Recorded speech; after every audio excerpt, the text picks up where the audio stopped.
Friday Night Racing. On Off the Ball. And they're off. Brought to you by Go Racing.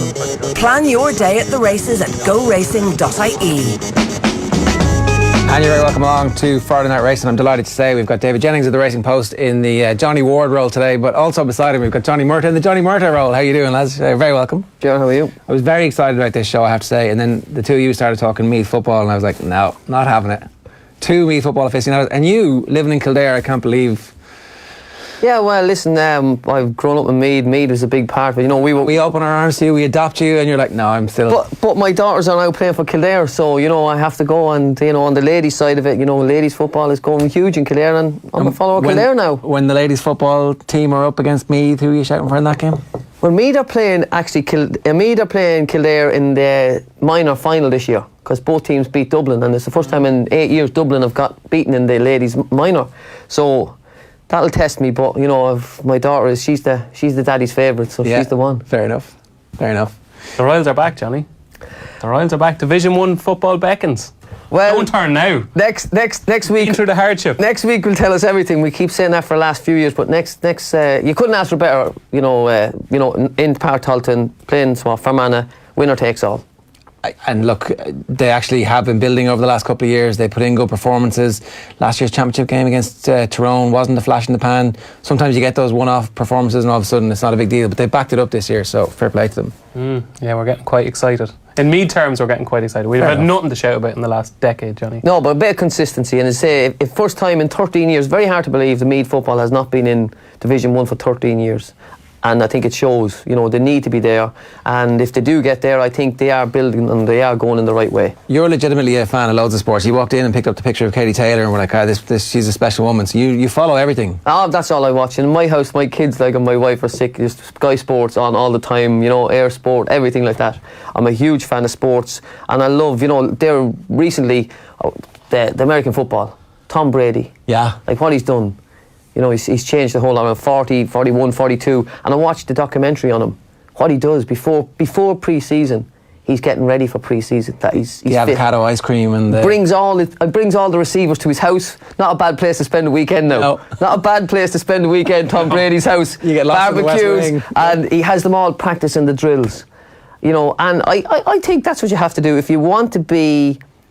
If you want to be the best in the world, or want to be the best, you have to put in the extra bits that are going to, you know, because like there's a lot of hungry lads trying to catch you. Yeah. And if you drop your guard at any time. Were you like that? I'll never forget, years ago, I had 8 seconds in a row.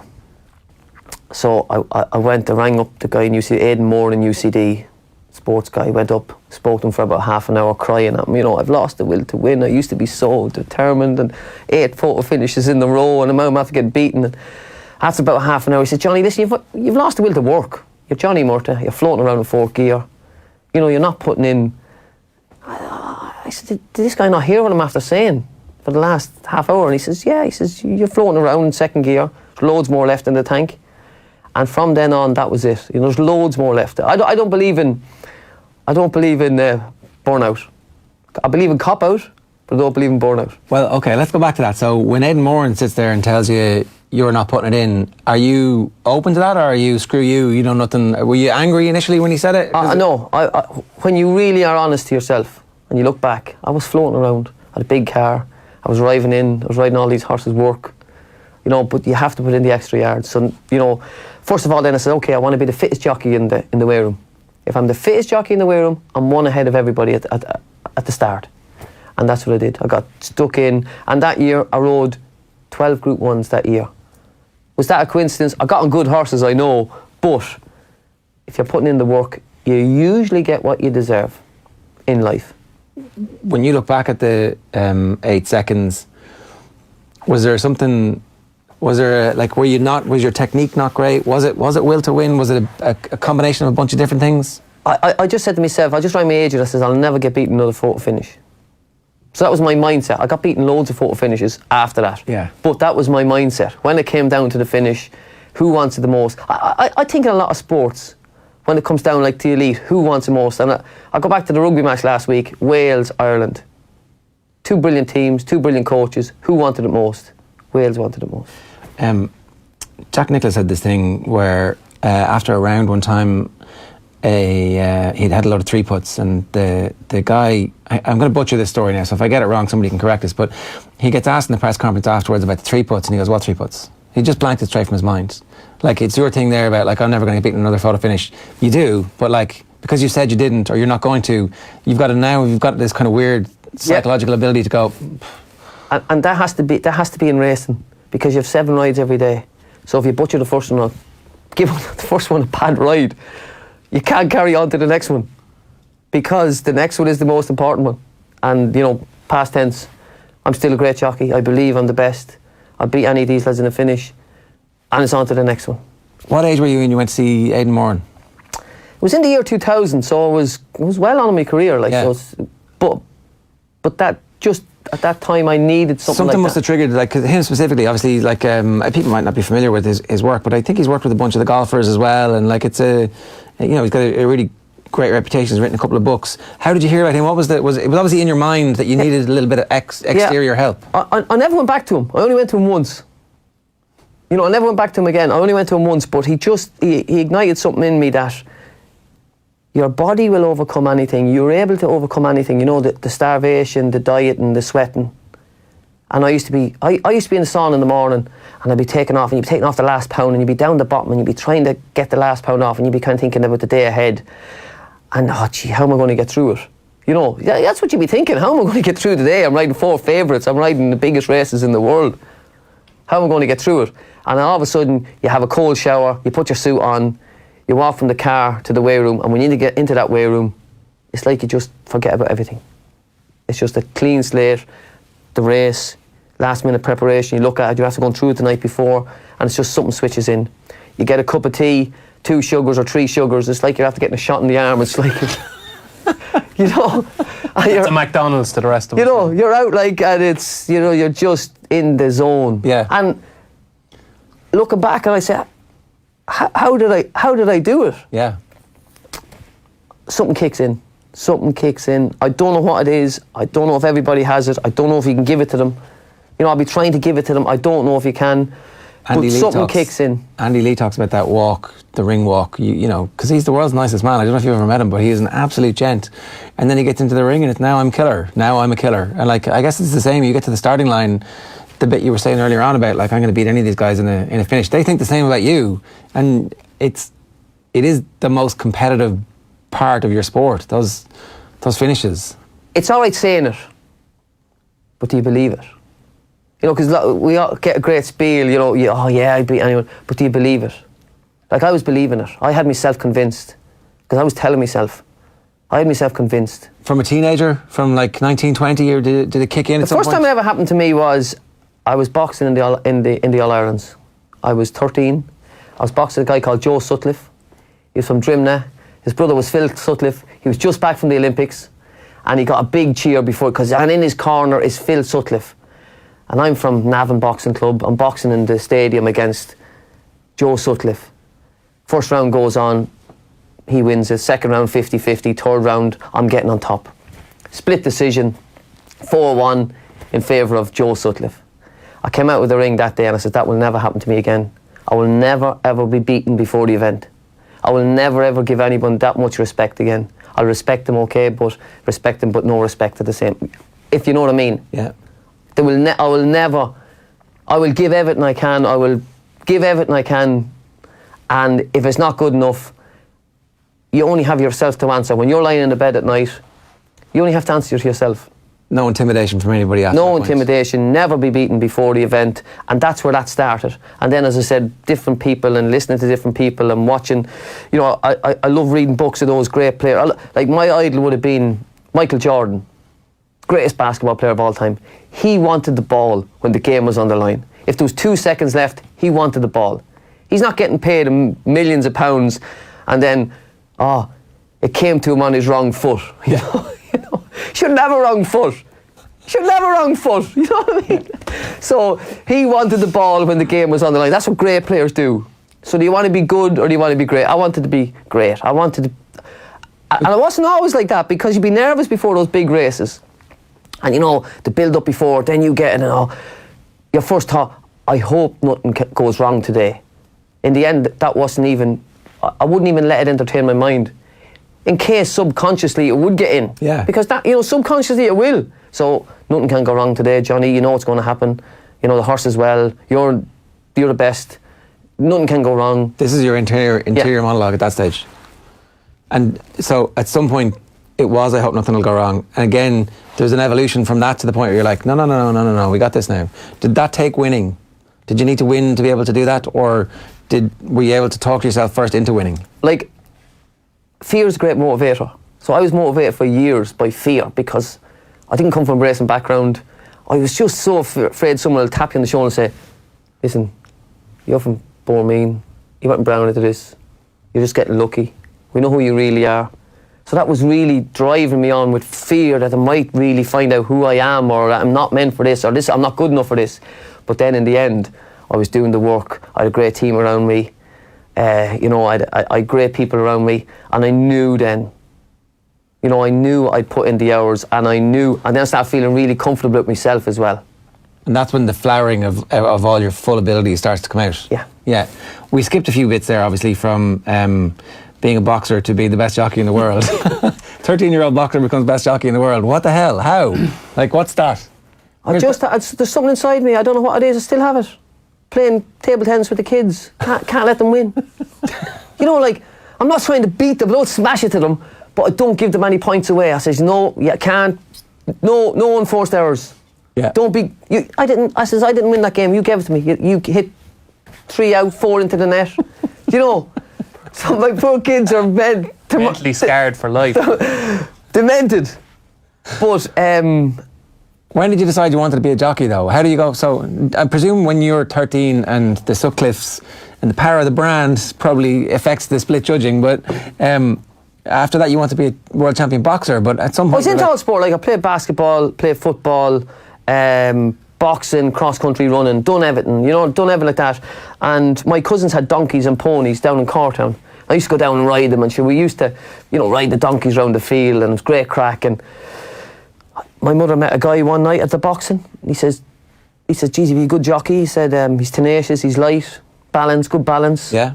And he gave her the number for race, the apprentice school in Kildare. My mother wrote away at the apprentice school in Kildare, and away I went. Knew nothing about it, knew one jockey, knew Lester Pickett. I knew Lester Pickett, that was the only jockey I knew. Yeah. And good one to know, in fairness. It was, yeah. Got accepted for the 2-week course. Went down. I don't know if I loved being a jockey, but I went down there was 26 lads. Like, I was living at home. I was the eldest of 3, two younger sisters. And are you 15 or 16 at this stage, or yeah, 15 or 16. Good way to get out of school. I didn't like school much, you know what I mean? It was a good way to get out of school. And 26 lads down there, great crack, always something to do. And then I got introduced to the horses. And as soon as I got into it, like, again, all my intentions was, like, those 26, I had to learn how to ride from 15, just learn how to ride, hold the reins, do the trotting. But all I kept saying to the lads was, how far am I behind the good lads? Because there was lads there pony racing, show jumping. So the 26 friends I had down there were now the opposition. All I wanted to do was, and I didn't end up being the best on the course, they give a saddle out at the end. Joe Fanning actually won the saddle at the end of the 10-month course. But I ended up being the best sportsman. And, like, as I said, I was just consumed by just being the best. Being the best of that group, and then, I said, going out there. And, like, I look back at my life and my career, and I just think, was I lucky? Or was I lucky? Because I went home on a Friday, after 2 months learning how to ride, the guy says, on a Friday evening, he goes, Johnny Murtagh, you're going to a guy called Robert Connolly. He's a young trainer on the Curragh. He's starting up. He might give you a chance. So I go home delighted, tell my mother and father, I'm going to a guy called Robert Connolly. He's a young trainer on the Curragh. His dad is Mick Connolly, who's a legendary trainer. And he's starting out, and I'm starting out, and maybe he'll give me a chance. So we're in the bus on Monday morning. And we're all sitting down, and the driver gets in. He goes, Murtagh, there's a bit of a change. He says, you're going to John Oxx. John Oxx wants 2 apprentices now instead of 1 apprentice. So, like... the sliding doors moment. I think you would have made like, it's like, I don't know if it was luck. I don't know if it was meant to be. I believe now that people were putting me place all the time, you know, and from then on I went out to John Oxx's, spent 2 months riding the pony. We used to come back like in the lunch to have lunch and in the apprentice school, and everybody eating the dinner, and how'd you get on today? And one fella say, I rode 4 horses for Tracy Collins, and I rode 3 horses for Dermot Weld, and you know, I rode Robbie Connolly. My friend was gone to Robbie Connolly now, and he says, oh yeah, I rode a bit of work up the Welch's Hill this morning. How are you getting on? I rode 1 lot on the pony. So I was like demented, like, you know what I mean? At the start, it didn't look like it was... So 2 months, John Oxx, pony. So again, I couldn't wait to get on the horses. Like, Can I just ask, is this like Mr. Miyagi in oh, I think it is. I think it is. You're on the pony, it's like wax on, wax off, and you're like, It felt like that. It felt like that. I couldn't wait. And then like when I got on the race horses, I said, geez, I better not mess this up. You know, again, driven by fear. Better not mess this up, or I'm going to be stuck on the pony all my life. And so this is just riding out at this stage, and he's looking at the horse and he's thinking, who's this jockey? Should we give him a go? But he's held you back to the point where, are you having conversations? Are you like... I'm having conversations. Like, I don't know if I'm having a conversation, but his dad, John Oxx Sr., was a Mead man. And he used to show me his medals he won for like Mead hurling. Yeah. All right. Yeah. So I was in with him. Okay. Yeah. So I had a way in with him. That was but good start. He still wasn't. Didn't seem to be. You know, he didn't seem to be pushing me forward for the horses. But the horses were probably difficult riding Oxx's at the time. So John Oxx probably wasn't going to put me on a horse that I wouldn't be able to handle. Yeah. Now I thought I could handle anything at this stage. Like, I was 16. I was coming out of the apprentice school. I was like going really well. You had a good 9 months experience of horses. And 2 months experience on the pony. So, but when I got on the horses, then it was like, again, it just took to it like a duck to water. And he signed me on the following May. Right. He signed me on as an apprentice. I got my first ride the following June, and my 3rd ride was a winner. Right. So from that point, well, it seems like you knew, like, an hour and a half into the first day at race, you're like, oh, this is where I'm supposed to be. Or was there doubts? I just liked the atmosphere, and when I look back at it, I wonder if you threw me into the middle of a cattle shed. I just wanted to be. Would you be a farmer now, kind of like? I don't know. Yeah. I think I would. If it took me my mind's very strong. When I put my mind to it, like if I zoned in on something. Yeah. If I zone in on it, that's it. I remember the first time, I actually never told you this, but the very first time I interviewed Johnny Murtagh, there was a newspaper in Meath called the Meath Post. I don't know if you remember Meath coming then. I was only just out of college. River Media set up all these newspapers, the Post in every county. I think the Kildare Post is still going. So I was in the Meath Post with Donnacha Boyle, actually, from the Irish Independent. 2 of us were doing sports. So I was sent down to interview Johnny Murtagh, arranged for the photographer. Barry Cronin came down, took pictures, spent half the day with you, chatting away, as you can tell. Like, what a man, for quotes and everything. He's like a journalist dream. So I must have spent about 4 days writing the piece. I have to get this. Racing was my big passion. Johnny Murtagh interview in the Meath Post. Wrote the whole interview. Don't screw it up. 3,000 words. This has to be brilliant, you know, trying to make an impression. So I wrote it, was delighted with the piece. So that's really good now. Couldn't wait to get the paper on Tuesday morning. Went into the shop, bought the paper. And what had happened was, it was a 2-page spread, and they had printed the right-hand page twice. So there was no left-hand page. So you couldn't even read the interview. So that was my first experience with Johnny. That was his last interview with me. You're finally forgiving him. No, I don't even remember. Yeah, I do. Still scared. A reminder, Friday Night Racing is brought to you by GoRacing.ie. Mark says on Twitter, I hear Tom Brady wears Johnny Murtagh pyjamas to bed, says Mark. Thanks for that one. And then Jerry says, wanting to be great is one thing, but that's a lofty ambition to set yourself. You need a steel backbone to realise that. I imagine Johnny must have super high expectations of the people he works with. Is he a ball breaker? The kids reckon so anyway. Oh, Jesus. Listen, I kind of pushed him. You know, like now, at this day and age, like, don't push your kids. And, you know, like, it's not going to be easy in life. You know what I mean? So I'm pushing them for a game of bloody table tennis, you know, like. It's fair enough. You know, no, I don't think I am. I've a good belief in what I do. And you know what I mean? As I said, and hey, I kind of, it's just if they fall into the right crowd, that's what they have to do. Yeah, fair enough. The bit you were talking about, loving it when you got down there, and like when you eventually get on the racehorse and believing that you can handle it all, was because you came late to the sport, were you obsessed with the technicalities of being a jockey, or were you more about the will? Was it more about kind of asserting the will over the horse and winning that way? Yeah. When I went down to the apprentice school, it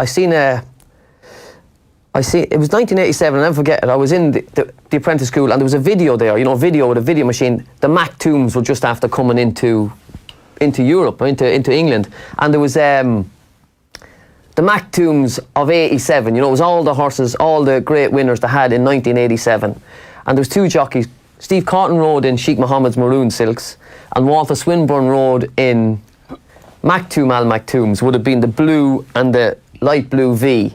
So they featured prominently in this video, and they were the two I kind of idolised myself, and I could see them. Steve Cotton, brilliant. Walter Swinburne, class, and that's kind of got me. I'm not saying I copied them, but that's who I was trying to copy. Yeah. Because Cotton was a bit taller, Swinburne was watching his weight, I was a bit the same. So they were my two idols then. So stylistically, you modelled yourself on those? Yes. Yeah. But again, exactly what you said, my will, that I like, when I got on horses, I think horses can feel it. They have a great sense. I just wanted to win so bad. There was no option. You have to go forward. You have to win. And I made them win. One thing you never did, though, you never complicated things. You're one of these jockeys that you were always in the right place at the right time. You'd see a Spencer now, and he's brilliant to watch because it's quite exciting, and he's out the back and he's weaving through. I always thought when you backed a Johnny Murtagh horse, you knew what you were going to get. He'd be in the right position at the right time. He knew the type of horse he was riding. He wouldn't complicate it, and visually it was great to watch because you always knew what you were going to get. And I don't know if that's you thought that when you were riding, maybe, especially with Aidan. You were always in the right place at the right time on Aidan's. Yeah, I listen, that's it, keep it simple. There's a lot that can go wrong. Why would you be, the main thing with me was finding out the tempo of the race. If I could look at the form, and I used to hop out with you, the tempo of the race. Tempo's going to be good tempo today. On the basis of there are some front runners, or these are slow. Yes. I'm going to have to make the running or not. Yes. I loved making the running. I loved if there was no tempo, I'd make the running. And if I got to the 2 furlong marker on my own, well, there's no one going to beat me then. I'm riding good horses, they're fit, they're well, I'm strong, I have the rail to run against, no one's going to get by me. But if the tempo was good, I could drop back. If the tempo was going to be slow, I'd be a little bit closer. Why would you be back 6th or 8th and the tempo is slow when I can be dropped in 3rd? That made sense to me. And I used to say to Richard Hughes, just win. Don't be trying to showboating.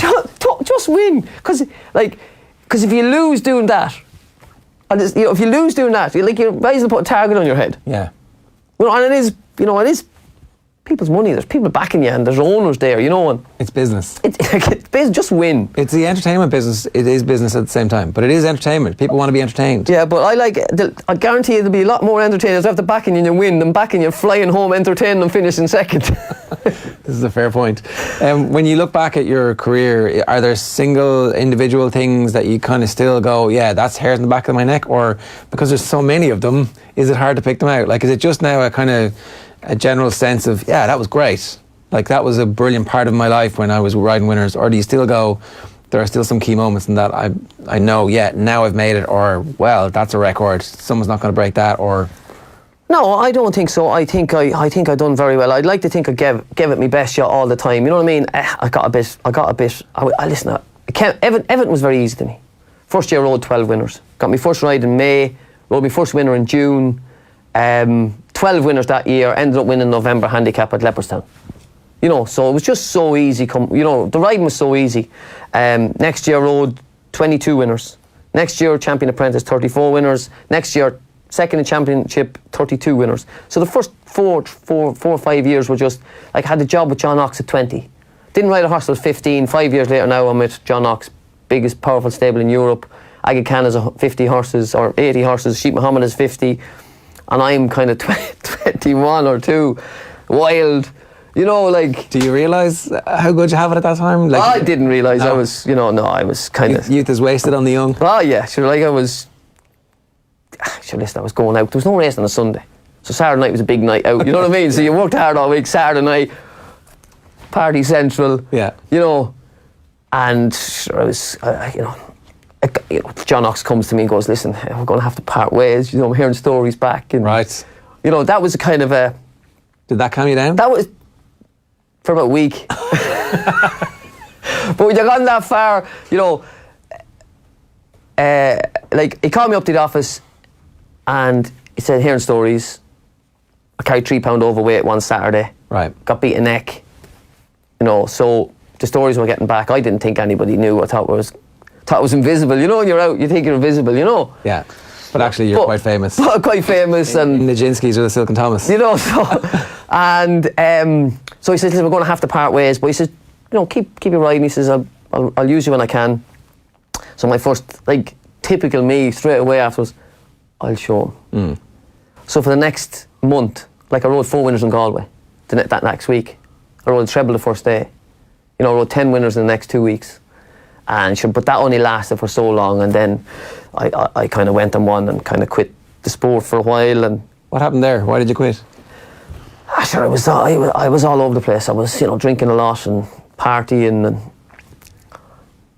I just, listen, there was a few times in my career where I thought I was finished, you know, that kind of way. So this is early. This is like in your early 20s. 22. Yeah. At 22, I was in St. Pat's Right. for alcohol abuse. I didn't know that. Yeah. Right. So I was in there for about 6 weeks. You know, so. Did someone bring you, or did you go yourself? Well, I went and spoke to Dr. Murphy beforehand again. You know, as I said, I went to him and I spoke to him about how under the pressure I was under, and nobody realises all I'm pressure I'm under, and my job and my weight, because I was sweating quite a bit as well. So he kind of said to me, give up the drink for a week. Did this man hear what I'm saying? Like, does he not I said, I don't have a problem with drink. He says, I know that. He says, but you give it up for a week. Yeah. So I never went back to him. Needless to say. And then I crashed the car and I woke up with 2 black eyes, and I kind of went, maybe he's right. Right. So I went there for 6 weeks. That was a good learning curve, you know. That was, you know. Do you remember much of that 6 weeks? I do remember a lot of it. Yeah. What kind of stuff? Well, I remember waking up in the second floor, which wasn't too bad, because if you went up to the 3rd floor, you knew you were in really trouble. So as the floors, like, the higher you went, the worse shape you were in. So I didn't think I was too bad at the time. But do you know, I was just after watching One Flew Over the Cuckoo's Nest. Right. So I was like Jack Nicholson in there, knew everybody, was making the tea for all the lads. But no, it was brilliant. I really learned a lot, you know. And So you go from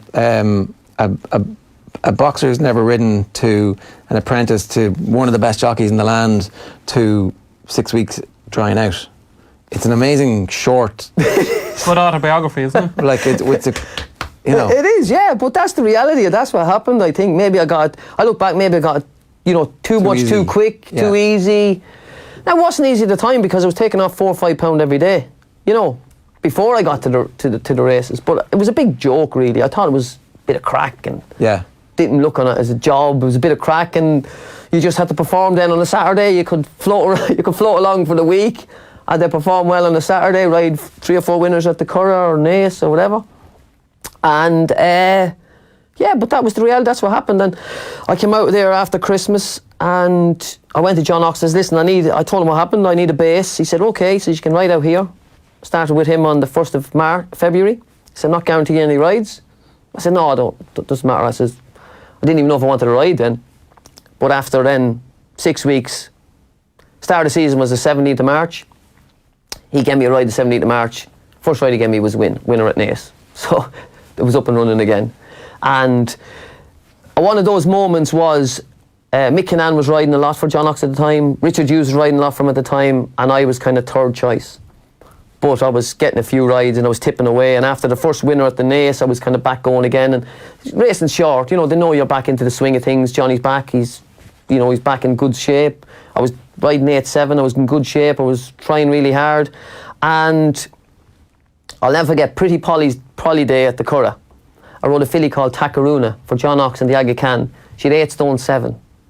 She was a bit tricky. She got ponied to the start. Mick Kinnan had the ride for Mydler. And Lester Pickett was riding one of those Michael Grassics. So I beat Mick Kinnan and Lester Pickett in photo finish, short head and neck. Right. I think that was That's a moment. That was a moment. I have that picture up on my wall. It was just, it was a moment where I knew Back. I was back. I knew I was back. I wasn't back with John Oxx yet, but the following year I was back in the swing of things. That first winner isn't quite you back. It's you going, I can still do this. That one is you going, I'm back. Yeah. And also, I knew I was back then as well, because I said I still got jocked off. But like, I grew up in John Oxx's, all the lads, I was there with all them from a young age, so I was back there every day. yeah, I knew the feed man, I knew the guy weighing the horses. it was family. Yeah, and they wanted me back. That matters, right? They wanted me back. And I believe that was the day that John Oxx kind of said too. He probably says, yeah, he is. He's everything he said he was. Because you can tell them a good story, but actions speak louder than words. Yeah, you've got to prove it again. You kind of lose a lot of the credit that you had built up from the first bit. Were you changed by the experience of drying out and going into rehab? Is that something that kind of you come out of immediately, or is that something you go, look, that's because you're still very young, you're still quite immature, even though you've been through enough to make a man? Yeah. Does it take a while for you to kind of filter that and go, well, that was a life-changing experience and I need to grow up now? Yeah, it was. It was. And I got back in then with John Oxx the following year, and as I said, the first big horse I kind of came across was probably Ridgewood Pearl, 95. Like, and I'm in Ireland now and I'm riding a lot, and Mick Kinnan is in Dermot Wells, so we're kind of, head to head all the time. There was Christy Roach, Stephen Crane, Pat Gilson, Pat Shanahan. They were all a bit older than me, so I was kind of thrown into the middle of it. But now I was back with John Oxx. Ridgewood Pearl comes along and she wins in Royal Ascot. She wins 4 Group 1s that year, and I thought that would elevate me up into the international scene, because Mick Kinnan was going up over every Saturday, Sunday over to England. He was winning the King George and Belmez, and so he was the target now. He was the main man. He was the target, and I thought I'd be there, but it took. That's Ridgewood at Ascot. Yeah, that was the first big one. That was, That's your being announced to the international sphere, is it? I thought. Yeah, but it wasn't. No, it took me 5 more years. Right. It took me 5 more years to get on. Why? That. What's the? When I started off first, in Ireland, on a Saturday, you'd turn up at the races and there'd be English jockeys coming over, and they would ride 6 or 7 favourites. Paul Edery, whoever came over. If there was an English horse running in the big race on the day, or 2 English horses running, they usually won the big race. And whoever rode them probably rode the rest of the favourites. And they'd come from England. They come from England. Right. Mick Kinnan kind of changed that, but it took a while. And I suppose people seeing Mick Kinnan going over to England and winning that, and then they were kind of watching Ireland, and we were beating them kind of every day over here. Yeah. So we're kind of saying maybe them lads over there are not too bad. Yeah. So the Irish, we were very, very strong. What's the break in England? Is it finding the right agent? Is there a connection? Is it just continuing to win to the point where you can't be ignored? The cake in England is so big, everybody gets a little slice. The cake in Ireland is very small. And they're savages in Ireland, so everybody wants a bit of that cake. So if you're starved from that big cake, as soon as you get over to England, Yeah. Hey, there's cake. There's a lot of cake here, and I'm going to eat a lot of it. But you do need a base in England. You need a base, you need a base in England, and that's when you get over there and get into the scene. But it took me until 2000. When Sindar won the Derby, I think winning the Derby, biggest race over there, the race you all want, everyone wants to win. Yeah. That kind of opened it up. Plus that year, Kieran Fallon got a bad fall in Ascot, and he was out for most of the year. So Michael Stout, I went over and started riding for Michael Stout. So I rode 12 Group 1s that year. At that stage, you're a free agent effectively? You're not really. No, I'm with John Oxx, but John Oxx very understanding. He knew by letting me go over and riding all those big races, He would be able to keep you for everything else. Well, he knew that if he had horsed for these big races, I'm after getting the experience of that. So when the Derby comes along every year, and I'm saying to John Oxx, listen, I'm offered to ride in the Derby. Oh yeah, you go ahead. How about this racing? And no, we're okay. You go ahead, because hopefully one day he has Sindar for the Derby. Yeah. Now I'm after having 5 or 6 goes in the Derby, so I know what it's like. What a man. So that's smart. That's smart. That's thinking outside the box instead of saying, no, you're my jockey here. Yeah, There's 4 maidens in There's 4 maidens in the ace. 2 of them will win. We need you here.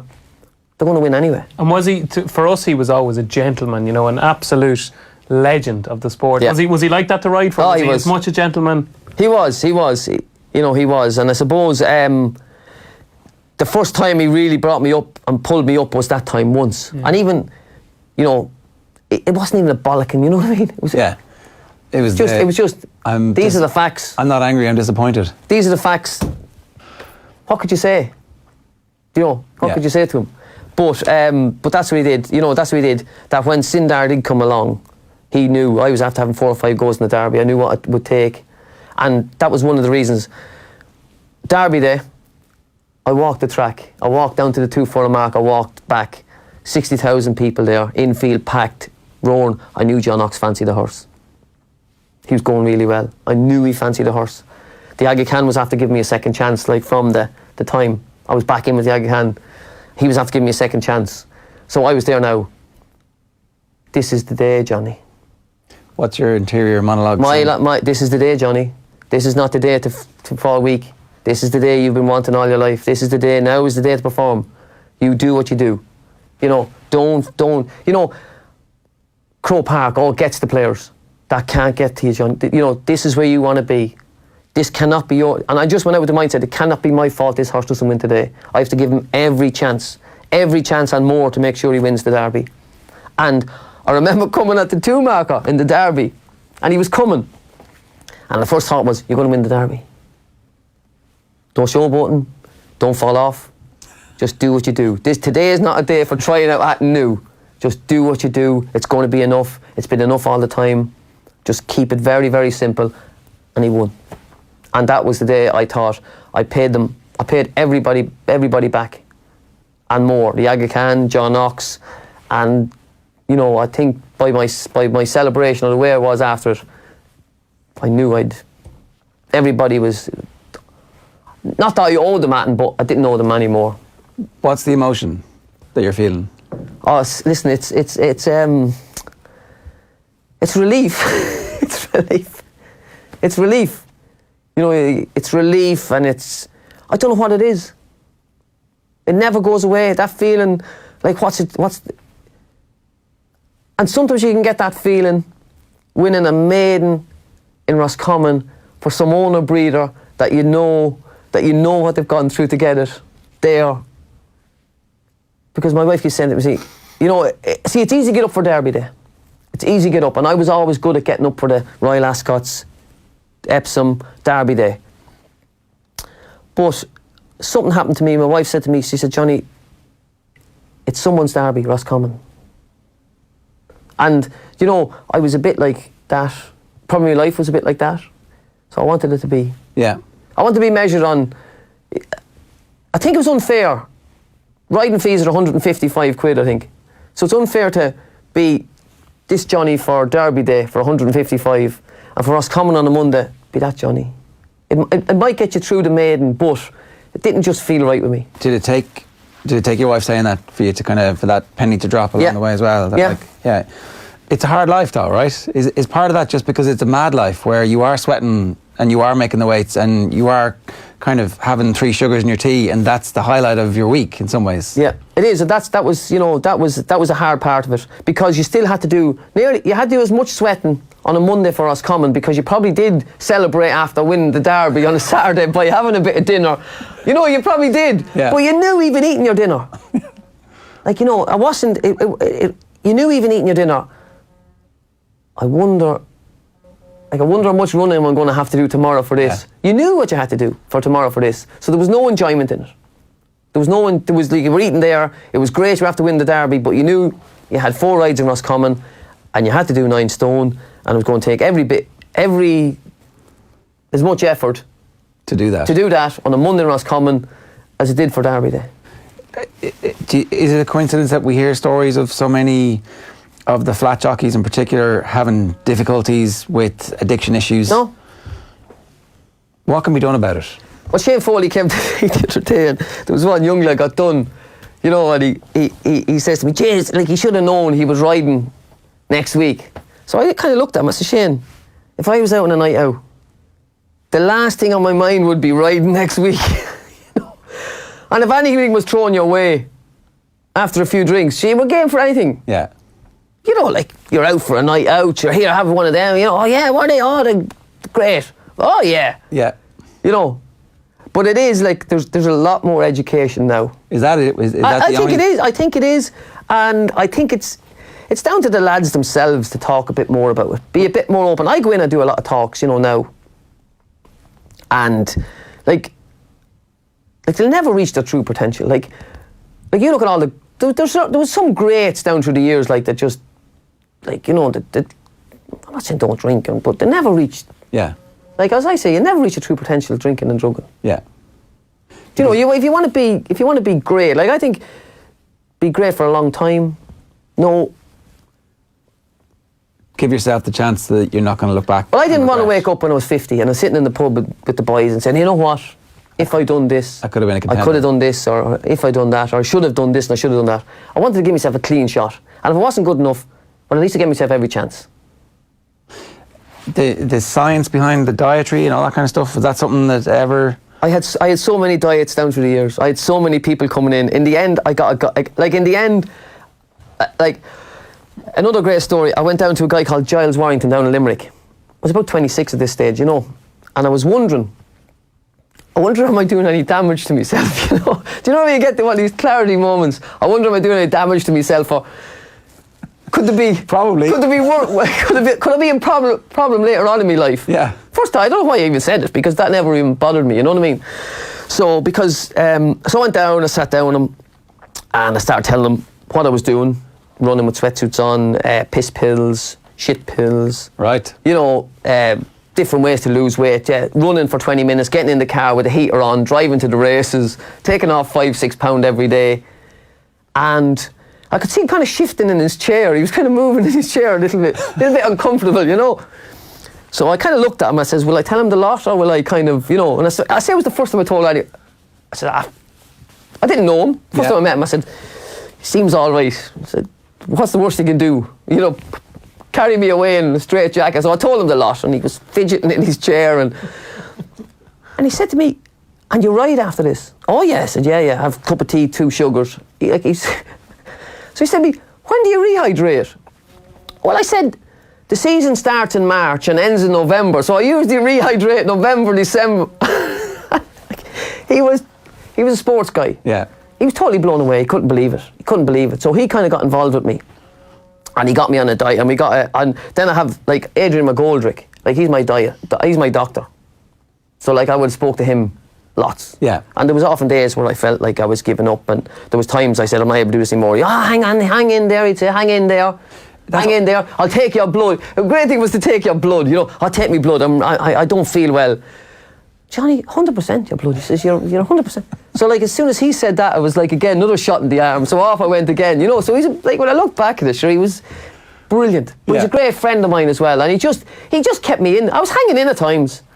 But this guy, Giles Warrington, says, right. So I got a team around me then. So now, as I said, I had a dietitian, Gillian O'Loughlin. She used to come and... I used to start the 1st of February. Season starts 17th of March. So I'll give myself 6 weeks every year. Yeah. So she'd start saying, write down everything you eat. She'd say, okay.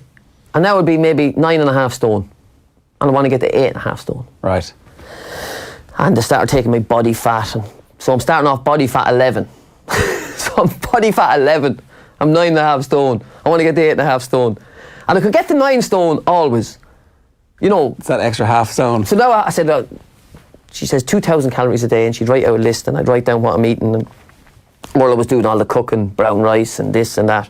And then I say, listen, Gillian, I'm a bit struggling. I need to get 1,500 calories a day. She says, Johnny, you're doing a lot. Like, now I was going to the gym in the morning and swimming in the evening. Or swimming in the morning. I was 2 sessions a day, and I was still at 9 stone, and I was starting to feel hungry. So she was down 15, so another week would go by. I said, Gillian, I'm not losing 1,000. She says, 1,000. This defies all science I've ever done. I says, listen, Gillian, and race were after getting her involved now. I says, if you want to get on with the jockeys, you just make it easy for them. Don't worry about that science and all that stuff you've learned in college and masters in this. Just make it easy. Just help them as best you can. Make it easy. This is like nothing. Because making weight for a boxing match, you weigh in, You make it go or you out, don't. Yeah. that's it. Like we have to make it from March to November. So it's constant. So you have to bring it in as a way of life. And I used to put up signs then. I've signs around my sauna room. Enjoy. Like that's one of the big ones I have going into the sauna. Enjoy. But that's the mindset, like, okay. Abandon hope, all you enter here. That's Enjoy, right? And then going out, I have thank you, thank you, thank you. I'm the lucky one. I'm able to do it. I'm able to walk out. This is what I wanted to do. This is what I want to do. Thank you, thank you, thank you. And the winning makes that worthwhile, does it? Is that like, or does The winning sometimes it didn't even ease the pain. right? Like as I said, it didn't even ease the pain because you knew like you might win 2 races at the Curragh, but again you have 8-11 riding Roscommon on Monday. You know. Yeah. So it didn't. So mentally, it was hard. Mentally, it's very hard, and I can see young lads coming in, and maybe they're not getting the success as I'm getting. Like maybe they're sweating the same for 2 rides in the maiden, 40-1 each. But that's tough. Yeah. Like at least I was doing it, and I was riding some of the best horses in the world. Yeah. So that made it easy. I'm sure there certainly is at least a reason to do it for you. The season starts again in Naas this weekend, and I saw a great description of it about how everybody at the start of the year thinks this is going to be your year. It's like the start of the championship. The Meath lads are all, this is great. We have a chance against the Dubs. We're going to keep it kicked out to them for a while. But it is the start of it. It's like spring is here.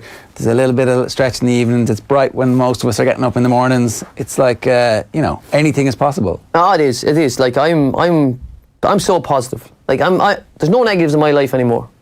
Even the negatives, I turn them into positives. Something good in this. It's hard for a while, but when you get through it, there'll be something more positive. There'll be something better along the line. Yeah. And I've got 54 horses now. There's not enough races for them to win at the minute, but they're all going together. They're like me, actually. We're all training together. We're all flying. Championship starts then. You're meeting Aidan O'Brien, Jim Bulger, John Oxx. Yeah. Down at Wells. Not bad. So, but it's great. As you say, it is, and it's been a long winter. Cold, wet, although we've had a very, very good spring. We haven't missed many days. Horses are all forward. I'd say everybody's horses are forward. It starts now on Sunday in Naas, and yeah, really, really looking forward to it. The Curragh, you can feel the Curragh now at the moment. It's getting busier every week. A lot of horses coming in, a lot of horses out in the gallops, and they're all working up the grass now because the grass is nice. So it is. You're dreaming. It's a dream. How many 2-year-olds, Johnny? I've got 26 2-year-olds this year. 26 2-year-olds, and you're just. My goal this year would be to hopefully have a 2-year-old that can win a group race. That would, like last year, my goal was to win a group race. We won a group race. We had our best ever season. 35 winners, 49 horses. So we're 54 horses this year. 26 2-year-olds. And I'm hoping one of them can win a group race. Any Graham Garrity's in the 2-year-olds, no? Listen, they're all Graham Garrity's at the moment. Ask, how do you know which one? Like, do you have your eye on a set number of them? Do any of them ever surprise you and go, geez, where'd that come from? Yeah, no. Every week. Like, I've got, Fitzwilliam Racing is my biggest. They've got 10 2-year-olds with me. So every month I give them 1 to 10.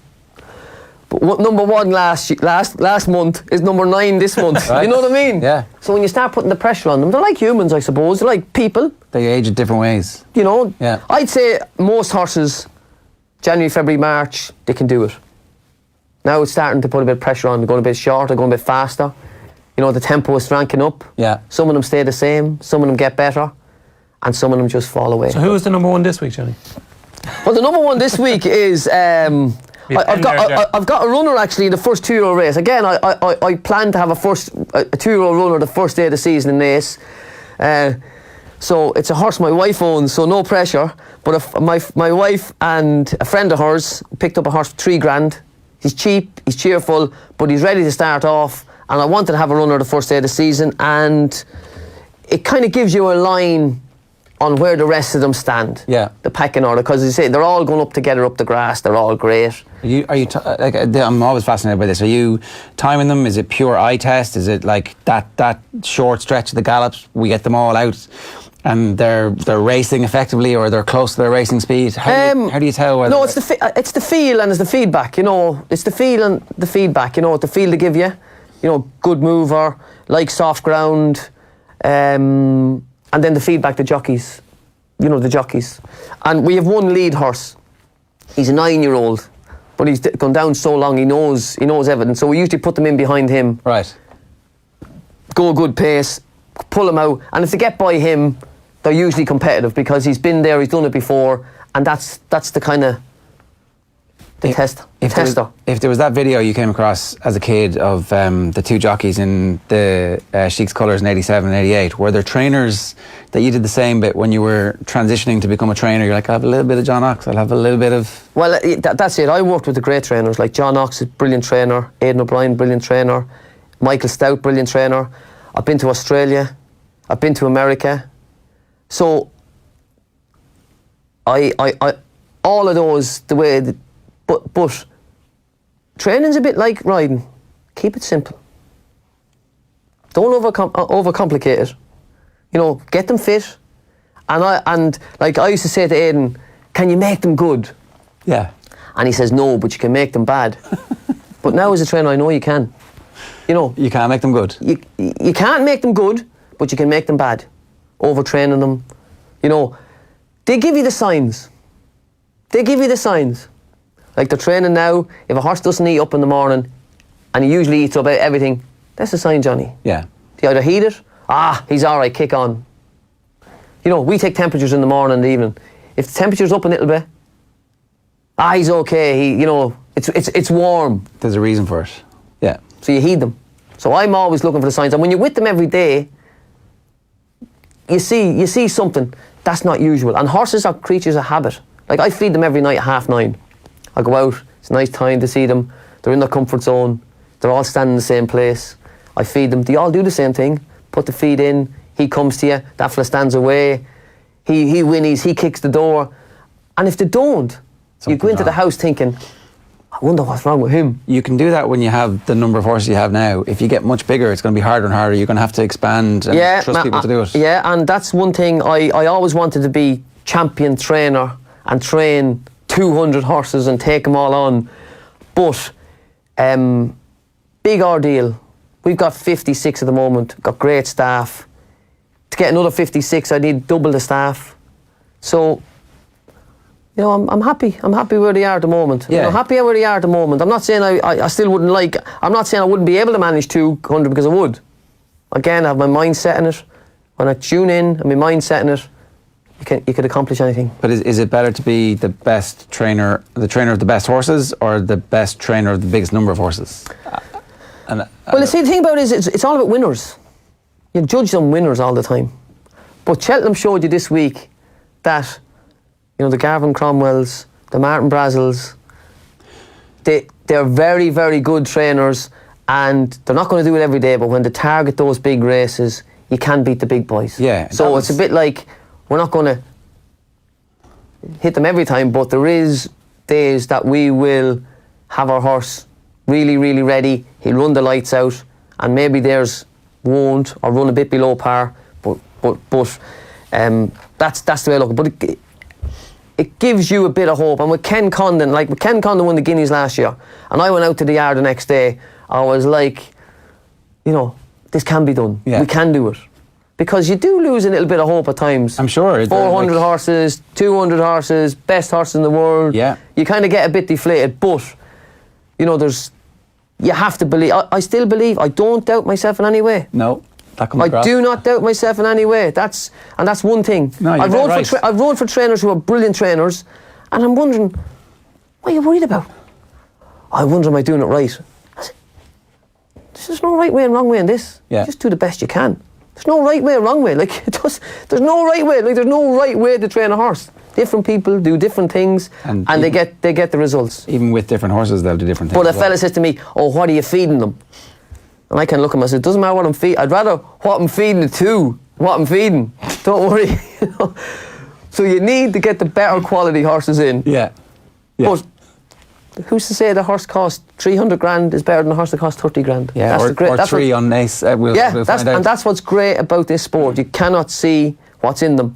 But all I believe is if you're upbeat and you're positive around them, and the staff are upbeat and they're positive around them, the horses are nearly the same.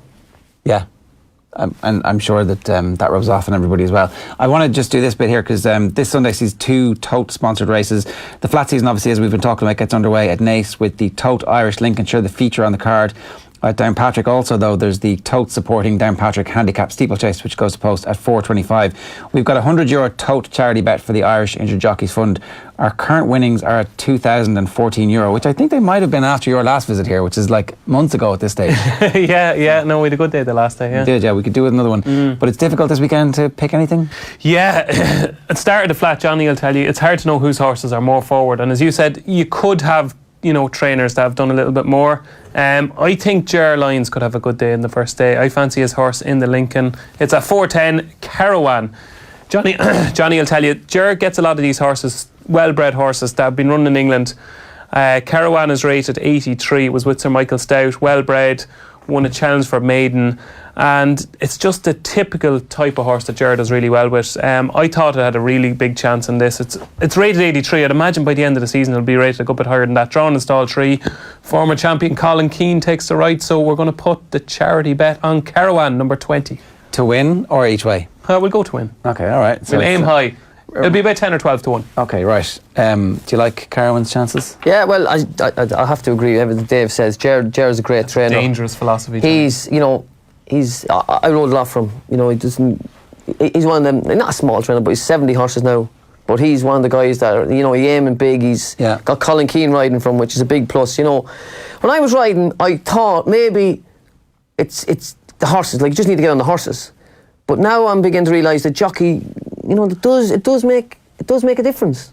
And people say, well, you ride all the good, and you do. But why do you get all the good horses? You don't mess up on them. Colin Keane is a very good rider. Ger Lyons himself are like formidable team. So when you were riding, you thought it didn't actually matter as much that you have a relationship with the horse. Now I just thought like it at the start. Yeah, no, I just thought like it's easy riding them. Yeah.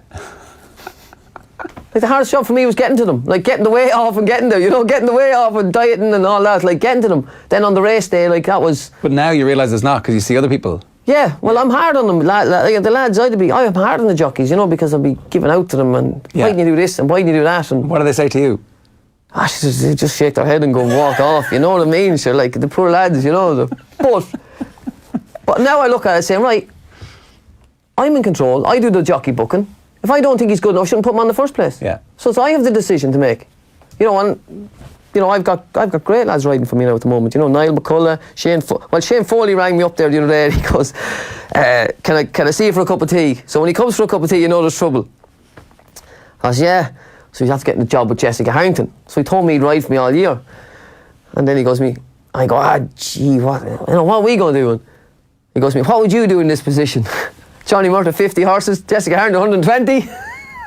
I said, go on, best of luck to you. Hope you can still ride a few for us during the year.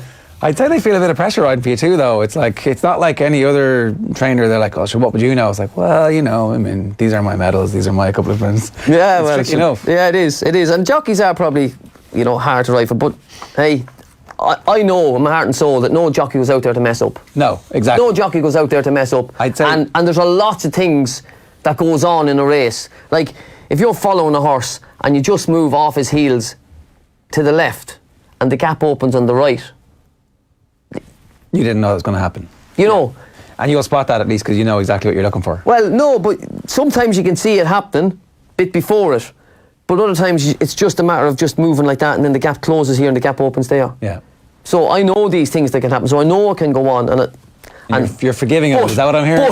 But if you have a few quid on and you're looking at a bookie shop and you're looking at them, you can see why the boys slate about it, Let's look at the other races at the weekend as well. The 3:05. This is the Nace Racecourse Business Club Madrid Handicap. Another big owl field in this one. Yeah, this is a race actually that Ottad won a couple of years ago. Went on to win the Irish 2000 Guineas for Kevin Prendergast. Usually a good idea of horses that could have good seasons. And again, I think Ger and Colin could hold the key here. Xander won a maiden at Galway last year, and it's a maiden that always, that really good maiden that the good horses come out of on the first day of Galway. Xander won it last year, and the key thing with Xander is that he wants soft ground. He's going to get that here.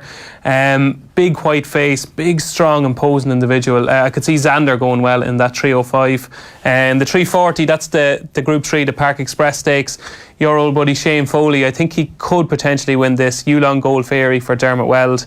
I just think it's Yulon Gold Fairy's rated 105 and the nearest to her is rated 99, so she has a bit in hand. So I'd imagine that could be a good start to the season for Shane Foley. And she loves soft ground. Oh, she loved the ground. She loves soft ground, and Dermot Weld, I know he'll have his, that'll be her big target.